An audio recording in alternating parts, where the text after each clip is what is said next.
ভারী বৃষ্টির কারণে সৃষ্ট বন্যায় বিপর্যস্ত উপসাগরীয় দেশ সংযুক্ত আরব আমিরাত। তবে দেশটির কর্তৃপক্ষ পরিস্থিতি স্বাভাবিক করতে চেষ্টা চালিয়ে যাচ্ছেন।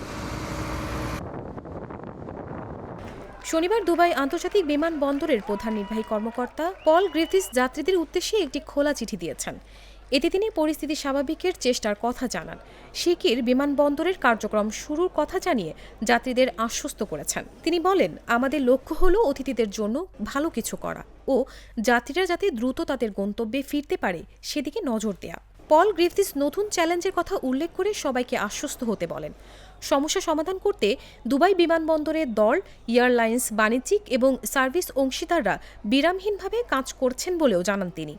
এই কঠিন সময়ে সবাই ধৈর্যের প্রশংসা করে বিমানবন্দরটির এই শীর্ষ কর্মকর্তা ভোগান্তির জন্য ক্ষমা প্রার্থনা করেন।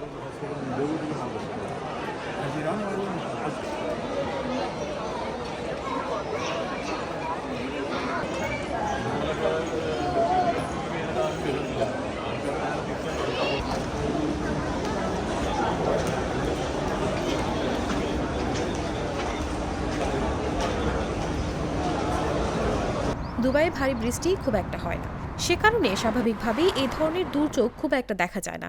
তবে হঠাৎ করে ভারী বৃষ্টিতে দেশটির বিপর্যস্ত হয়ে পড়ায় প্রশ্ন উঠতে শুরু করেছে উষ্ণতা এবং তার সার্বিক জলবায়ু পরিবর্তন নিয়ে। বিশ্বের অনেক দেশেই জলবায়ু পরিবর্তনের কারণে আবহাওয়ার চরম বিপর্যস্ত শুরু হয়েছে। आप देख सकते हैं कि गाइस ये कितना कितना पानी गाड़ी में है। ये दोस्त हैं और रूम के हैं, उनकी गाड़ी है, तो गाड़ी में भी पानी चला गया है यार। ये देखें भाई, गाड़ी में भी पानी चला गया है यार।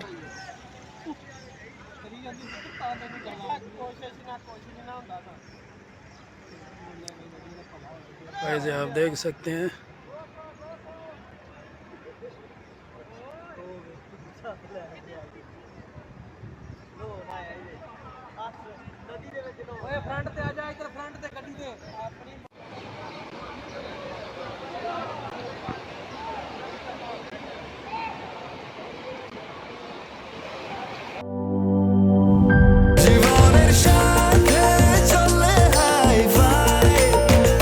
স্বাস্থ্যকর অল টাইম ফ্যামিলি কেক, সব সময় অল টাইম হেলদি লাইফ।